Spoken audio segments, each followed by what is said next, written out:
Welcome to the Art of Classiness podcast, a show where we redefine what it means to be a classy lady. And sometimes it's messy. I'm Robin. And I'm Deborah, two friends turned classy ladies who are here to discuss life's ups and downs, navigating the complexities of adulthood, and how the gift of friendship is essential to belonging. This week, we're diving into the age-old question, can men and women just be friends? We're exploring both sides of the debate and digging into the unspoken rules for maintaining these friendships, especially when one or both people are in a committed relationship. So follow along, give us your feedback, and don't forget to like and subscribe. What's up, classy ladies and gentlemen? Hello. How are you, Robin? I'm good. How are you? I am pretty good. You know, here in the Midwest, we had what I like to call Fool Spring. Everyone gets excited because the temperatures go up. I mean, they really did. We went from being like a real feel of -1 to 50 degrees in the span of like a few days. So definitely whiplash. But don't worry, Midwest, because we're back down to like 17. And then next week, it's going to be 60. Like, we are just getting jerked all over the place. And the most unfortunate thing about this, Robin, is that I finally got my professional fleece overalls in. And right when they arrived, it's like it got so warm. I did manage to wear them on one walk. But man, I actually want it to get colder so I can truly enjoy the comfort and warmth that these fleece overalls bring to my life. Dude, just wait. Just wait. How about you? How have you been? Seth and I were both hit with the cedar fever last week, and it's rolled over into this week, which for those of you that don't know what that is, I hope you never find out. It's so bad. It's so bad. And I read somewhere that the reason it's so bad is because when they planted these trees, they only did the male species. My gosh. So when they release all that pollen and stuff, there's nowhere for it to go. There's no female version to catch it. See, this is why we need DE&I now more than ever, especially with trees and agriculture. You just thought that male cedar trees were going to do the job? I don't think so. Bring in some women trees to absorb all the pollen that's being ejected into the air and has nowhere else to go but in your nostrils and in your throat.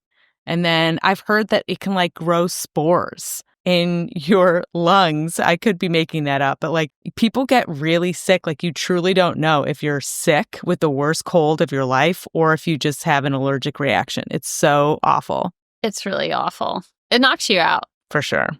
You're not functioning with that. Yeah. It's not your typical allergies at all. No, it's really not. And it really does just knock you out. Well, are you guys starting to feel better though? Yes. We went to the gym yesterday for the first time in a week. So that was nice. I felt really weak, but it was good to get back in there. Getting back in is always the hardest part when you take a break from the gym. I am currently in that space where I'm just working up the courage to go back to taking care of myself. For whatever reason, I feel very paralyzed. So I'm proud of you for getting back to the gym, doing healthy things for yourself. Yay! Healthy. Yay. Well, I am excited to dive right into our topic this week because it is definitely spicy. I know people have a lot of opinions. I have changed my opinion about this topic a lot over the course of my life. And that topic is, can men and women really just be friends?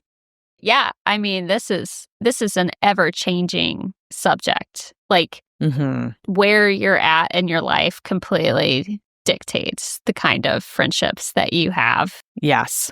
And I never really thought about it in this way until we decided to do this as a topic. Yeah. Well, I think it's probably good to start with just some background of maybe you and I and our history growing up and through adulthood of how we have had co-ed group of friends or male best friends. So, Robin, what was it like for you growing up? Did you have a lot of guy friends? I grew up with two brothers, and so I was already a tomboy. I liked playing sports. I liked playing outside and getting dirty, riding our bikes around, and all the kids in our neighborhood were boys. So I just spent a majority of my childhood playing with a bunch of boys.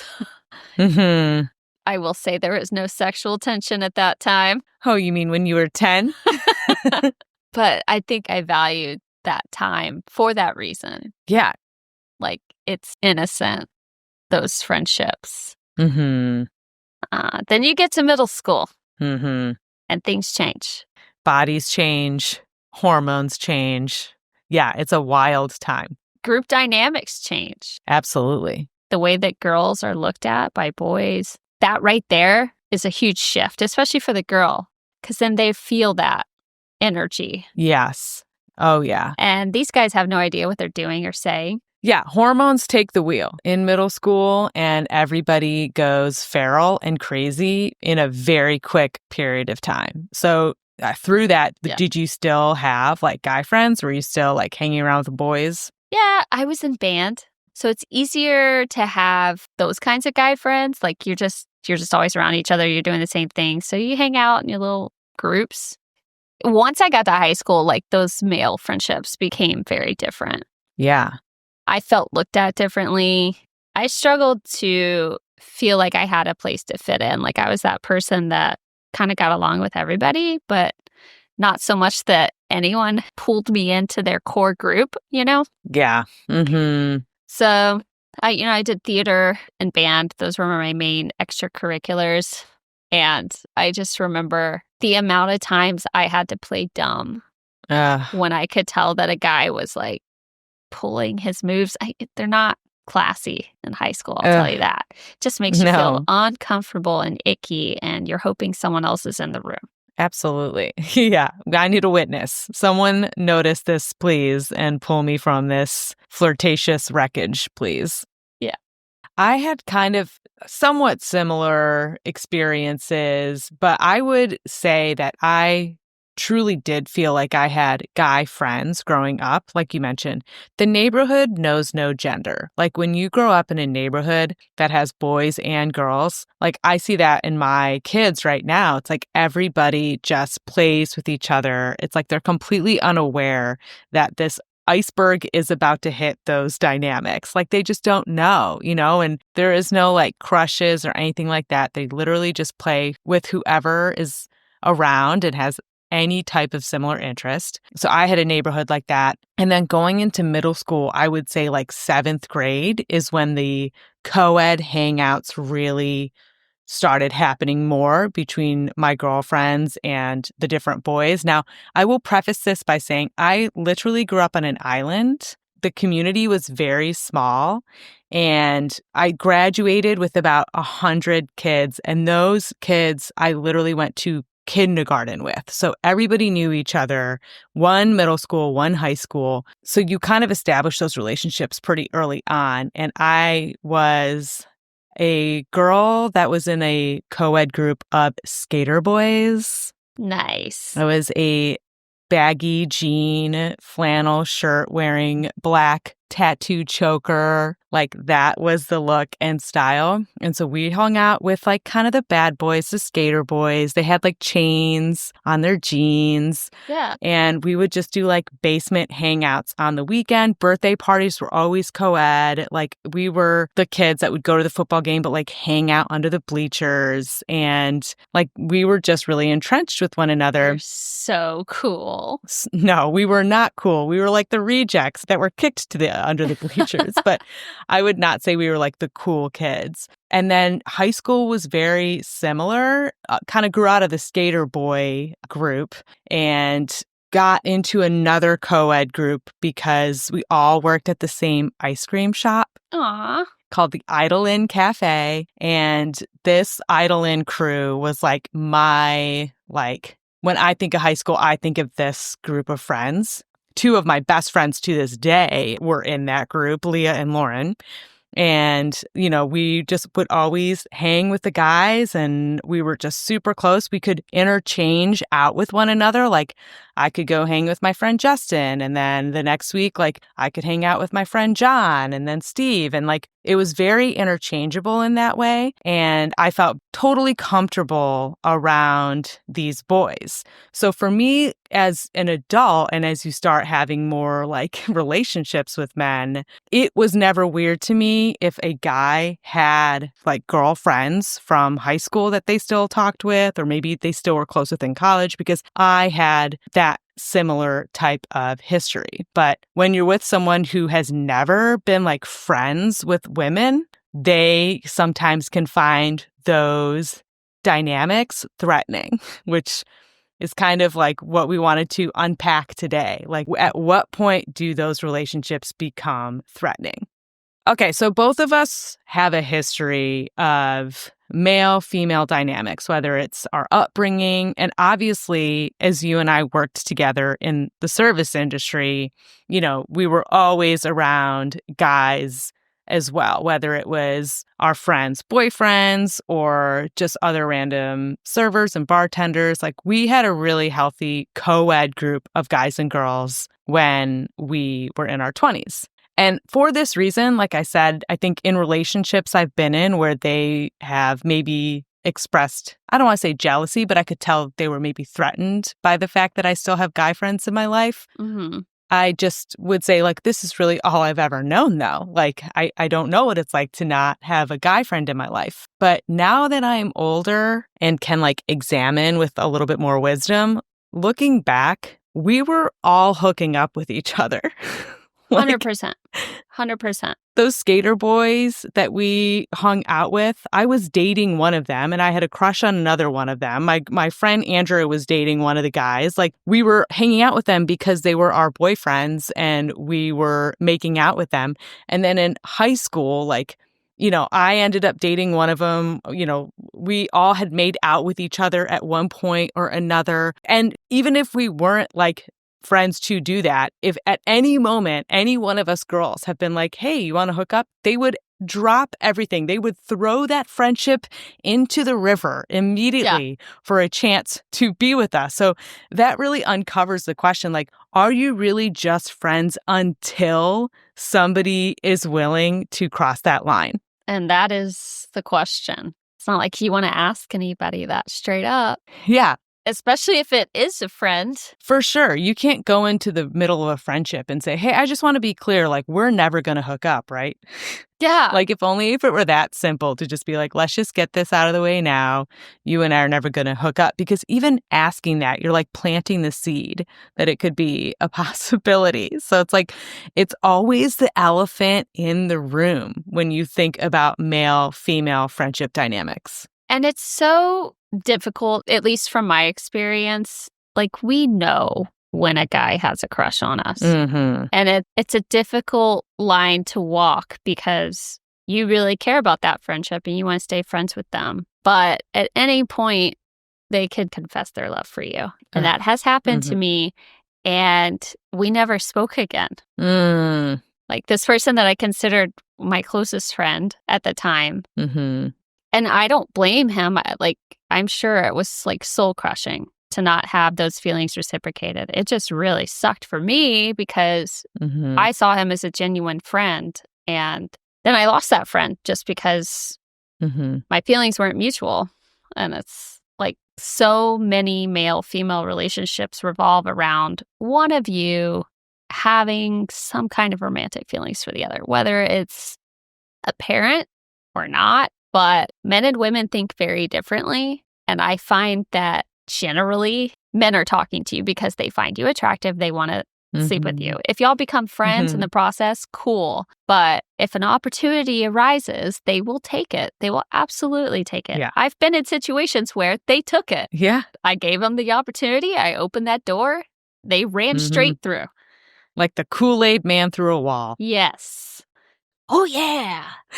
Running right to it. Oh, I know. And I think that this is a universal disappointment that a lot of women experience when you realize, like, oh, they were just being nice because they wanted something out of me. And that I think is like a betrayal that women experience that I don't know if men interpret the same way. And for maybe men, the betrayal is in the fact that they're like, I was so nice to you. I was there for you. You know what I mean? You took advantage of how nice I was to you. And now you don't want to like do things in return, which I think is a really entitled way to see it. Yeah. But that is probably the closest thing that they can experience to like that level of betrayal. But nothing is worse than looking back on your entire friendship and realizing like, this was all self-serving for you. Yeah. None of this was genuine towards a friendship with me. That was a byproduct, but your intention was to do something totally different. And that is like such a deep betrayal. Yeah. And then like we're the ones made to feel like we're the wrong. It's like, no, I'm able to set clear boundaries. Mm-hmm. You're not, it seems. Right. Well, let me ask you this. Do you think that there is always an underlying attraction No, when we have male-female friendships? I wouldn't say always. Mm-hmm. I would say it's more rare. Yeah. Like I've listened to men talk about women in excess. Like Yes. I've been with a group of men who have no filter around me. I hear the things they say. Yeah. They're always thinking about that. They're always thinking about it. So have you ever hooked up with a guy friend? Yeah. Did I regret it? Yes. Oh, okay. Did it because it changed your dynamic? It changed our dynamic and the sex was just really bad also. Oh. Mm-hmm. I think we were both drunk. Kind of pretended that it just never happened after that. Sometimes that's what you got to do. That's what you got to do. It's like, oh, this was a bad idea. I thought that this would be fun and it wasn't. I didn't even stay the night. Like, adios. Well, going back to the friendship aspect of it, yeah, I can say that I don't think I ever crossed that line with somebody who was like a tried and true friend. Now, I will say I did have a small like period of time where a friend of mine and I had been this was during the days of instant messenger. And I found myself like messaging him like when I was at work kind of randomly. And somehow we decided that like, you know what? We've known each other long enough. Both of us are single. If the opportunity ever presented itself, then let's test those waters. And like we made this decision in like a sober mind, not like being drunk. And we're obviously not even in the same area because we were like instant messaging during a work day, right? The early days of the internet when like you weren't being constantly monitored by everything you were doing. But the opportunity just like never presented itself. And we both just kind of like went on our merry way. But like that was the closest that I'd ever come to being like, should we cross this line? Would it be weird? I think we could get over the weirdness. This might be like a good little arrangement. And then it just never came into fruition. And that was like the closest I ever came was like that type of like tried and true, like let's state the parameters, like this is what we're going to stick to, but it never came to be. So I don't know that that would have worked in our favor or maybe been super detrimental.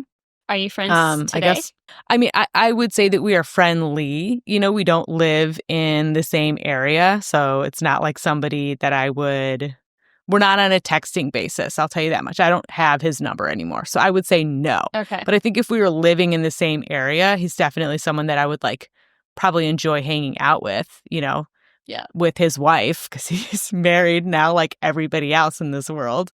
She probably would not like me being friends with him. I'll tell you that much. I wouldn't want my significant other to be active friends with someone that they had once been like, you know what we should do?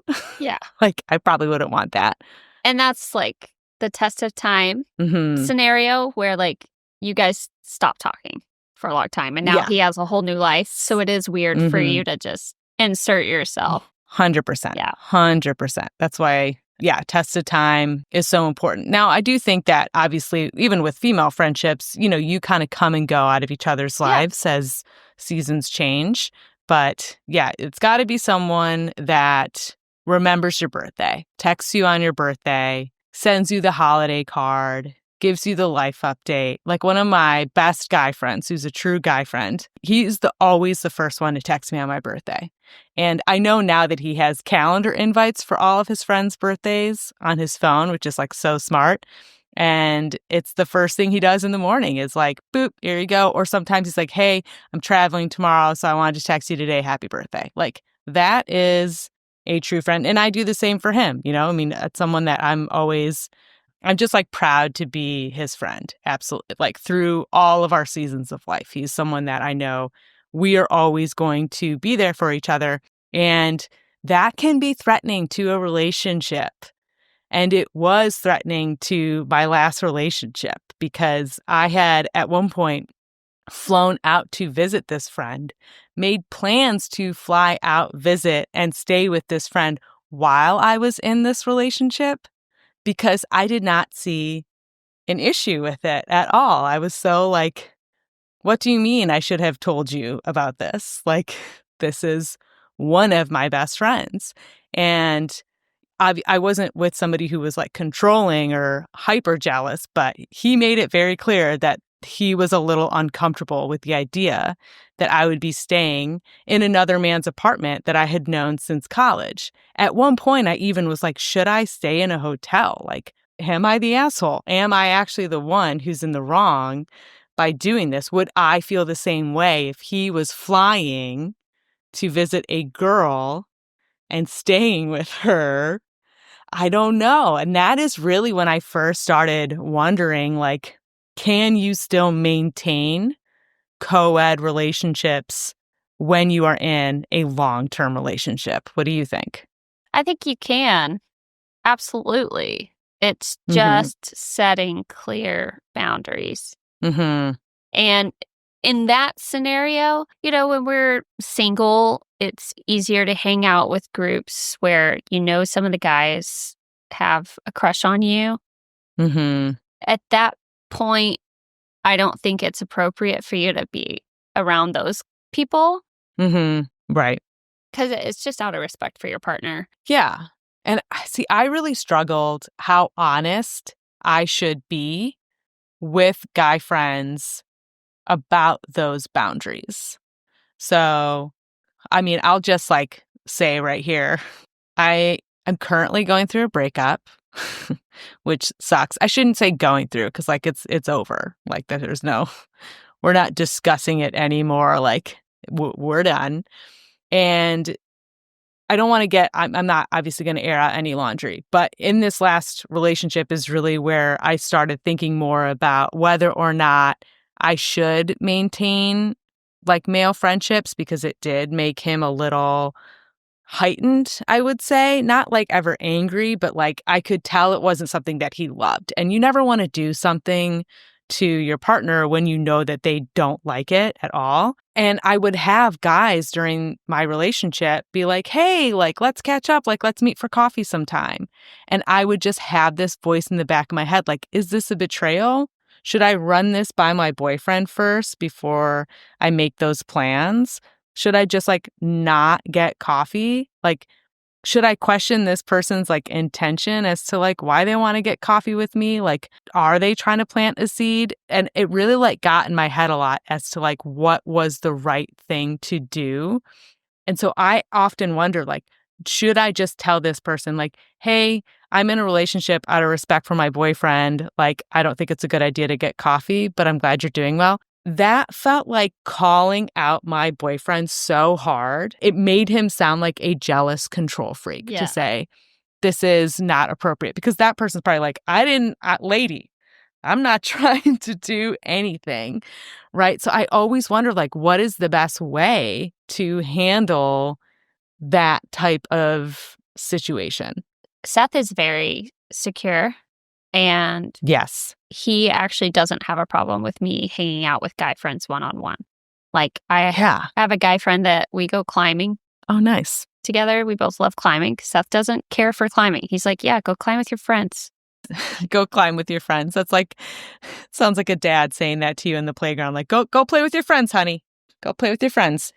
Yeah, he just really doesn't care. See, that is kind of what I had experienced before. My ex-husband, we had like no jealousy bone with each other. I would feel the same about him and some of his lifelong girlfriends. I never felt threatened at all. And he had the same type of perspective as Seth of like, yeah, I don't care, go hang out. So I was not ever used to like those boundaries. And you would think of all relationships in a marriage is where you would really like feel that the most. Yeah. So having that and then being in a relationship with someone who like didn't necessarily find that to be respectful was challenging for me because I'm like, my own husband didn't even care about this before. And Yeah. you know what I mean? So I didn't ever really know. There was only one time where I was very like clear about those boundaries. And that was because I was getting the sense that this person was trying to flirt with me. It was someone from my past who'd like reconnected with me on social media. And in the reconnection was pumping my tires a little bit too much. Oh my God, you look so great. I can't believe you look so young. You haven't changed at all. Like just a little bit too many compliments like out of the gate that started to make me feel uncomfortable. Yeah. And just liked too many pictures deep in the grid, if you know what I mean. Yeah. Like, how'd you get 4 months down so quickly, you know? Yeah. And then proposed us like hanging out when we were potentially going to be in the same area, but said it like, I would love to take you to this place. And that made me feel like too intentional, a little bit like, hey, I would love to take you out on a date.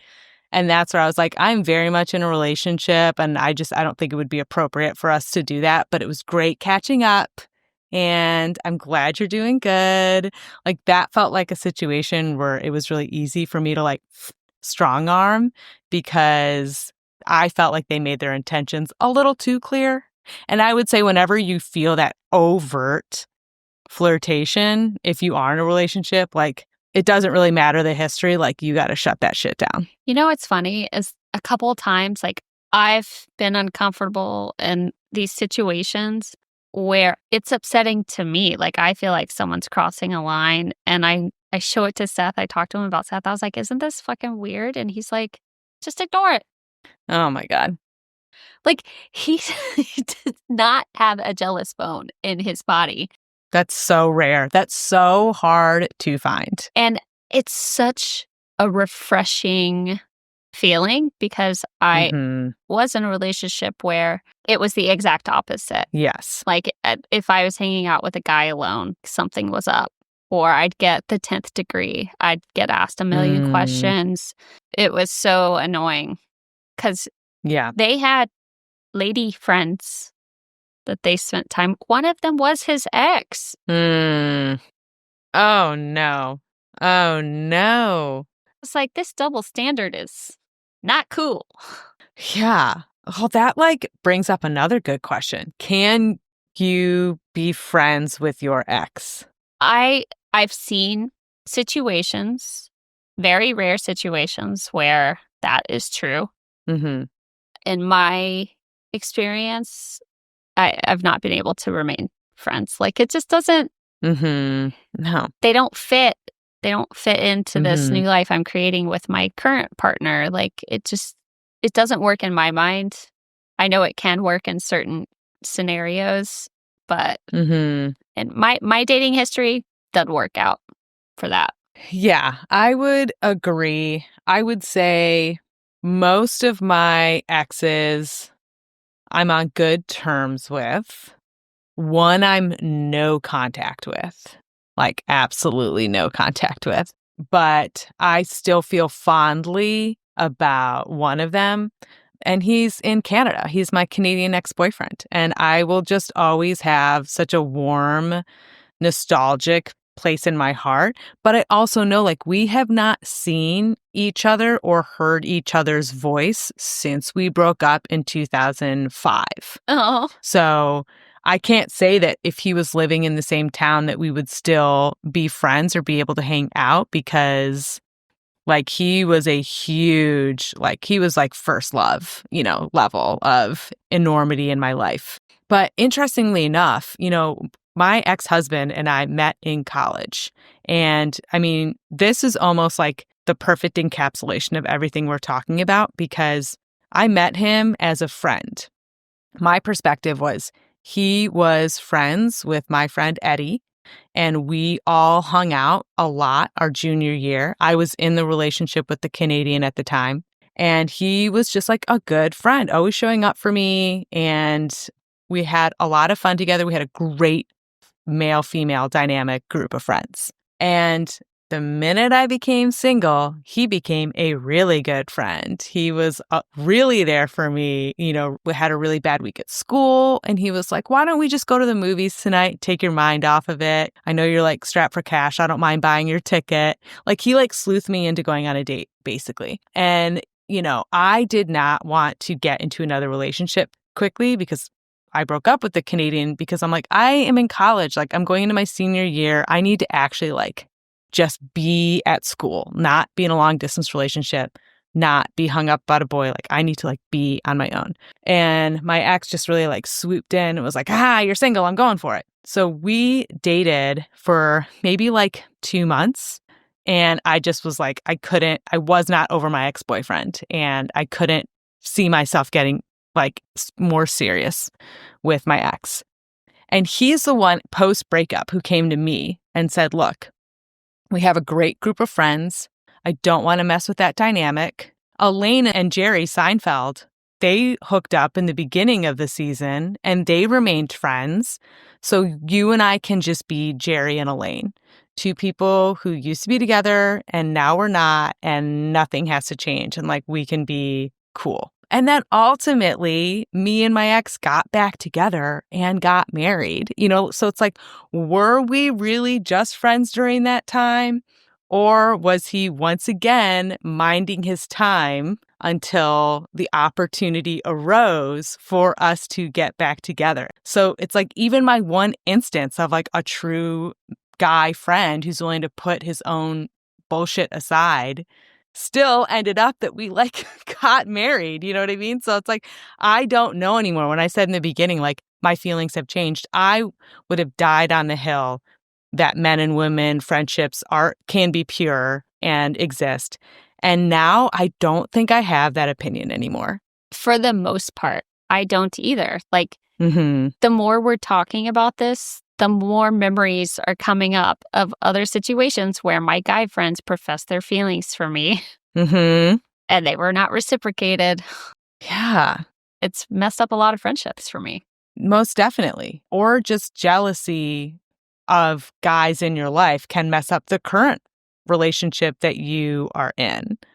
So this makes me want to talk a little bit about pop culture. Mm-hmm. Did you ever see the Manatee episode, How I Met Your Mother?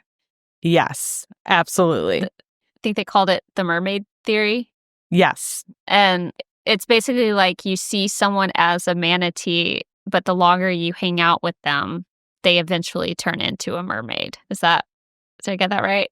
Yes, that's Barney's theory. And he says it comes from, sailors when they go for long periods of time without female contact. And then they would see the manatees in the water as mermaids because it had been so long. What do you think about that?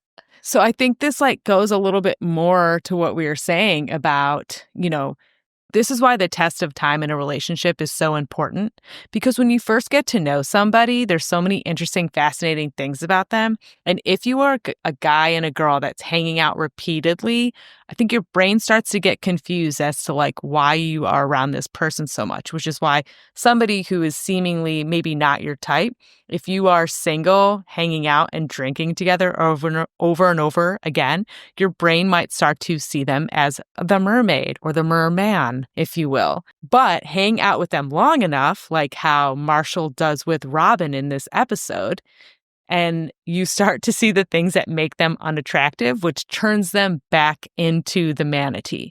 And you can only complete that arc through time and exposure, right? This is why I think the summer camp theory also holds true. You go to summer camp, you have limited options. You are seeing the same people over and over and over again. And you are hanging out, you are building bonds, and all of a sudden this manatee starts to look like a mermaid. And summer camp ends, so there's like a finality to it, and you want to shoot your shot with the mermaid. But if you were to have then gone to school with that same person, they would turn back into a manatee because you would start to see all their downsides, their quirks, them letting their guard down, some of the maybe unattractive parts about their personality. So this is why longevity is key to actually maintaining male-female relationships. The rose-colored glasses come off. Mm-hmm. And I think this theory was probably unconsciously used a lot at Fido. The Fido days were crazy. Yes. I was there for 5 years, and between the revolving staff and the insane amount of regulars that we had, Mm-hmm. the kinds of friendships that we saw, I don't even know what to label some of them. I know. Because it was just a blob of, I don't know, I don't want to say incest, but that's kind of what it felt like. Like everybody was just hooking up with everybody. I think one time we actually drew out a Fido tree of hookups. I did not see that. Yes, we connected people to see who had the most amount of branches. And like it was it was insane. I'm going to need you to tell me on the side. I know, I'll have to think. There's one person I'm thinking of that I will tell you on the side who I think they sprouted a lot. I didn't have any branches because I was in a relationship the whole time that I was there. So thankfully, I was not even on the tree map. But I had one branch with the guy I dated from there. Yeah. And he had other branches. He did. Yeah. But yeah, this is like the pressure cooker of these, bar situations, of the work situations. Like this is where you get a lot of that tension.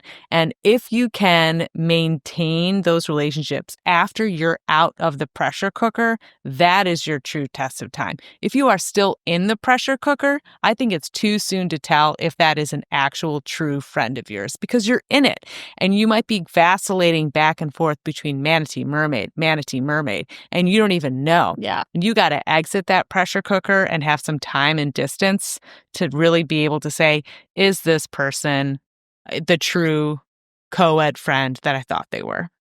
Right. But I do think there are exceptions if you follow parameters. First one being test of time. You have to have endured a long history with that person where they have seen your ups and downs, your ugly, your pretty, everything in between. They have not disappeared once you've gotten in a relationship. You haven't disappeared once they've gotten in a relationship with somebody else. I think people who can endure those seasons of your life can still be considered an actual good friend. So I think the second parameter, no new friends. No new friends that you make on your own of the opposite sex, right? Is that what you're saying? Yes. Well, let me say this differently. If you are in a relationship, you're not getting a new guy friend. You're not getting a new girlfriend in that time. I'm sorry, but you just can't. You're telling me that if Seth came home from work and he's like, man, this girl just started working in the office. She seems really cool. We're going to get coffee next week. Like, oh, we're just friends. Like, what? Why are you? To me, like, I'm not liking that. You don't need a new friend. You don't need a new friend. That sounds possessive, but when you're in a relationship, you should not be seeking out a companionship with somebody from the opposite sex that you had not known for very long. Yeah. The only way that works is if you meet someone you think they're cool, then you plan a double date. Double dates. If that person has do you have a partner? I would love for you to meet my wife. I think you guys would really get along. And that's how you make new friends when you're in a couple. 100%. If you want to bring somebody in as a couple, I think that's totally appropriate to do that. But a singleton, sorry, scram, woman, get out of here. I have listened to way too many am I the asshole and true off my chest stories about this exact scenario. Mm-hmm. Like, singleton, stay away from my man.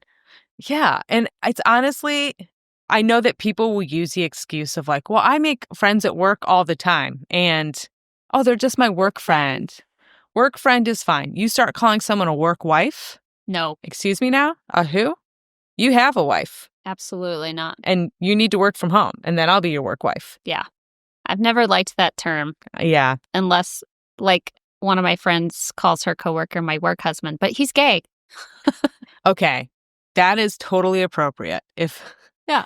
If you both are into the same sex, then you can be friends. Yeah. One of my closest friends, he's gay. It's never going to happen. Okay. So that is an acceptable relationship to have. Yeah. But I don't even think age differences matter if you're both like of the same sexual orientation. You could be like, oh, he's 20. It doesn't matter. You think that 20-year-old isn't going to try to take advantage when the situation presents itself?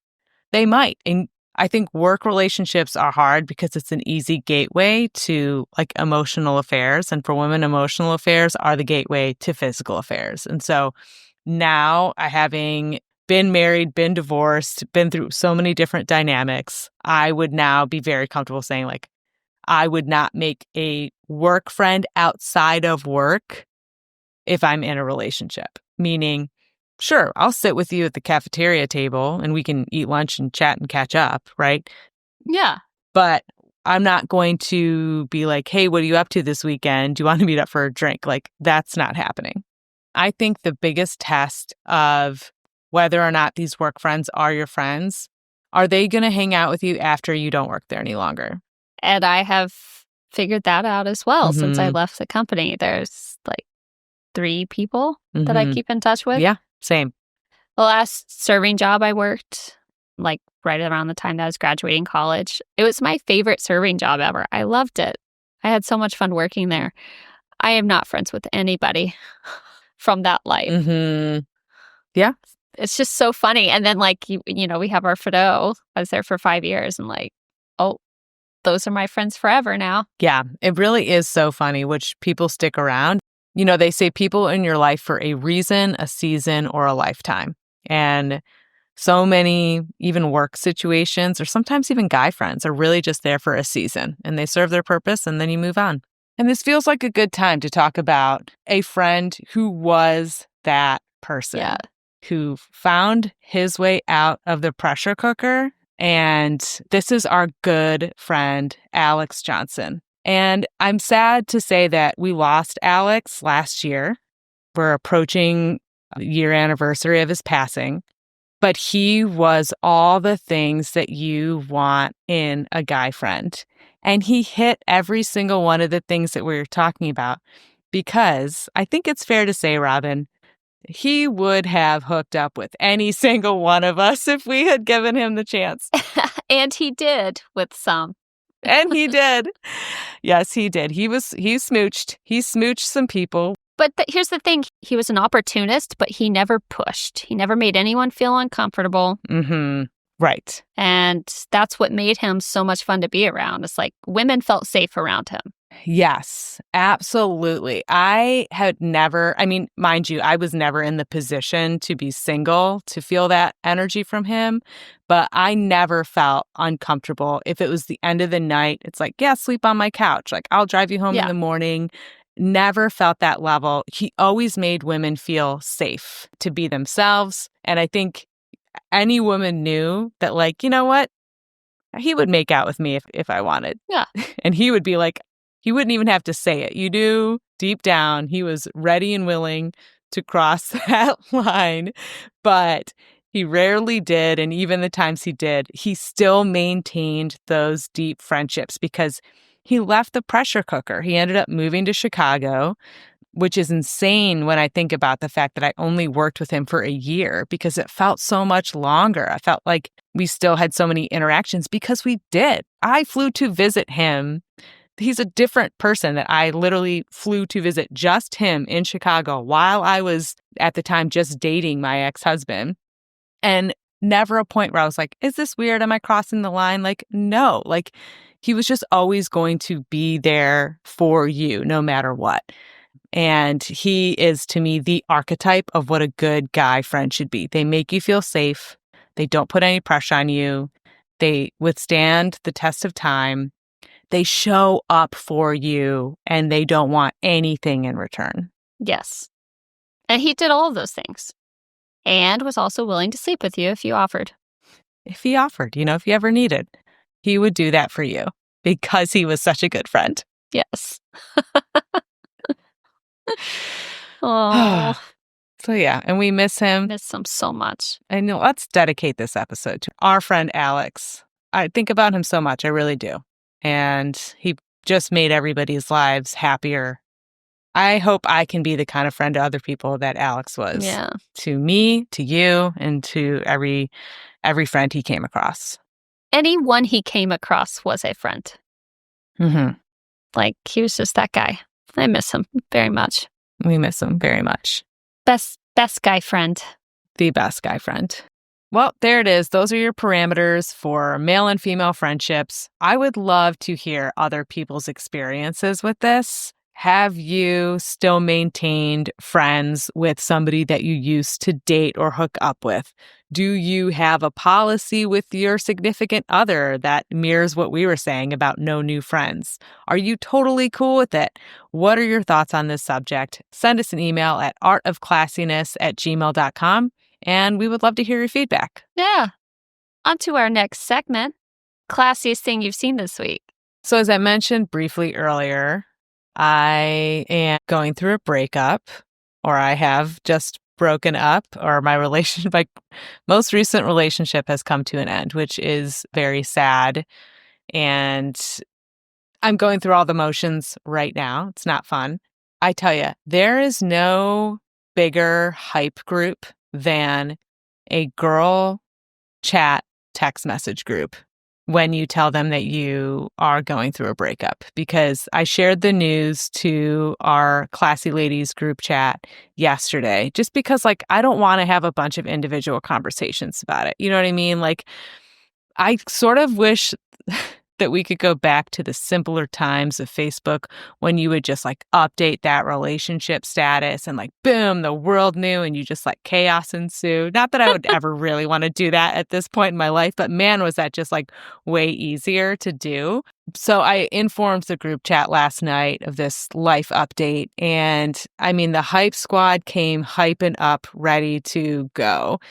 And it just made me feel really seen and loved and not judged, because I hate to say that it does feel embarrassing to be going through another breakup, but it does. There's just a shitty aspect of it to be 41 years old and to have just broken up with a boyfriend. I know I shouldn't be embarrassed about that, but it is what it is. And the minute I mentioned feeling that way, it was the girls were just really being so sweet and sincere and saying really what I needed to hear to believe in myself again, to know I can tackle this, to know it's going to be okay, and to know that I'm not judged. The people who love me the most don't judge me. They're not embarrassed for me. Nobody is I can't believe, you know what I mean? I know that I have a safe girl group that I can rely on during this time, even if you're not physically here. So even though it's a bittersweet circumstance, it's very classy that I still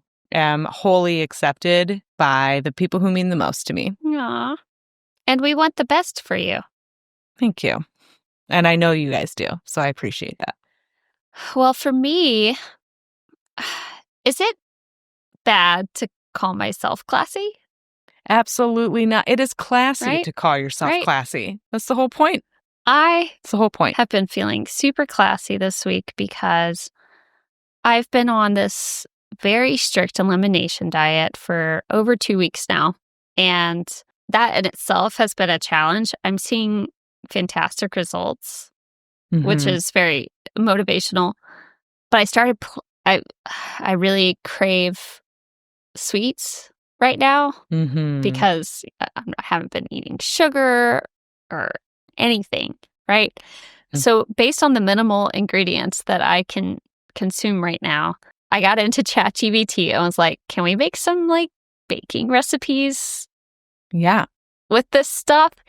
And it threw some recipes out at me. I decided to try 2 of them, and I was very pleasantly surprised. Okay, the main ingredient in this thing is sweet potato. Mm. And it still kind of tasted like chocolate. Like, Oh, wow. no, it's not going to be a fudge brownie. But Mm-hmm. These are sweet potato brownies? yes, Wow. sweet potato brownies. They're so good. And I'd pack them full of protein powder. So they're Mm-hmm. super healthy. They just have some coconut oil and a little bit of coconut flour. It's such a basic recipe and such a treat. It's a great snack because you're getting some carbs, your fat, your protein right there. It's a little protein snack, honestly. Yeah. And it has been a game changer for my meal plans because it's something fun to eat. Yeah. Yeah. Things get a little monotonous. So it's been really nice to switch it up. And I just feel real classy for how I've been managing this elimination diet. It's hard, dude. It's hard. Yeah. And we should reiterate, if you're a new listener, that Robin is doing this for inflammation and some autoimmune issues, correct? Yeah. Yes. And my inflammation Mhm. has gone down significantly. That's so great. That's so great.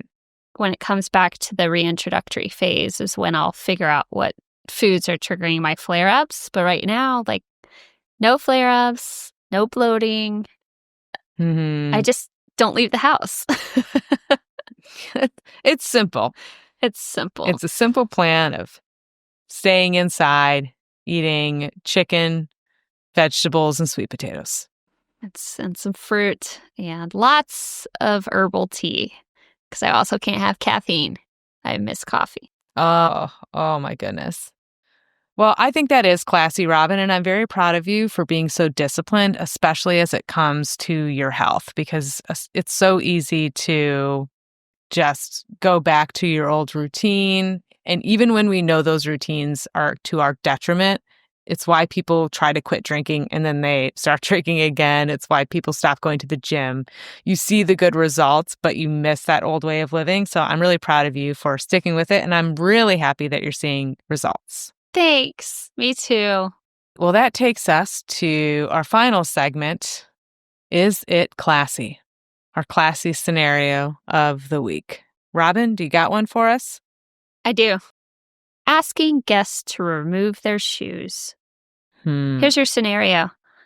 You've just moved into a new place with pristine floors. Is it classy to ask guests to remove their shoes, or should you let it go for the sake of hospitality? I think it is classy to ask your guest to remove shoes. It's crazy to me that we're still wearing shoes in houses. And I don't know if this is because growing up in the Midwest during the, 90s for the most part, everybody has carpet. You would never wear shoes on carpet in the Midwest, especially since the majority of the year it's either snowing or raining outside. So your shoes are going to be gross. So it was always second nature to me to take my shoes off in a house. But in Texas, you rarely have carpet in main areas because it's really hot. I'm assuming that's why that there's not as much carpet in Texas. But every house that I have gone into in Austin, 90% of it are either tile or wood or faux floors. So I think it's maybe easier to feel like you don't have to take off your shoes. But we now know so much about all the germs that you're bringing into someone's home. And if it's your floor and your house, you can make whatever rules you want. It's true. What do you think? I am always respectful of people who request you take your shoes off. I try to wear cute socks when I know I'm going to be taking my shoes off. Yeah. I don't really have that rule in my house because our floors are tile. I do think about it sometimes though, because especially with the dog now, our floors get dirty so fast. Oh my gosh, yes. And then I'm like, well, if our dog's making a mess on the floor, why do I even need to worry about taking off my own shoes? Yeah. But yeah, I take no issue with people requesting that you take off your shoes when you come inside. I've even been to places where they provide slippers for you. Oh, wow. Yeah. Now that's classy. Yeah, super classy. Because I can see if you're having let's say a holiday party and people dress up and part of that outfit is their shoes, right? Like, Yeah. it is awkward when you're like, oh, I have this cute little skirt and these nylons and the sweater and like these awesome boots. And then you're like, can you remove them? And you're like, well, what is the purpose of me even dressing up if I have Yeah. to take off these boots when I get in your house? So I know why people don't like it when they go to a shoe-free house. If you're hosting a party, do not ask people to take their shoes off. That is a good point. If you're hosting a party, I do think you need to temper expectations. Just have a cleaner scheduled to come the next day Mm-hmm. and do the floors. But like, yeah, people are getting dressed up. They're not going to want to take off their high heels and walk around in pantyhose all night. Right. Did you see that episode of Sex and the City where she went to that baby shower or something and everyone had to take their shoes off and then someone stole her, were they Manolo Blahniks? I think. Yes, they were. Yeah. Like, I'm not taking those off. No. I think that was a great example. But at the same time, like once you have kids and your kids are crawling, you're so hyper aware of how dirty your floors are. So I can see both sides. But to answer this specific scenario, I do think it is classy to ask people to take their shoes off. I think there are classy ways to do it. Like, I think you got to set the stage when they first walk in. You got to have like a little shoe basket, maybe a sign, or maybe tell people ahead of time, like, hey, we just got new floors, so I don't really want people wearing shoes. You can dress down. Yeah. Tell people ahead of time. I think that's huge because then it's not a conversation you have to continually have at the front door. Yeah. Which can be awkward sometimes. Well, let's hang this coat. Do you have anything else? I don't, except to say that classy is a state of mind. So mind your classiness, everybody. Goodbye, everyone. Goodbye.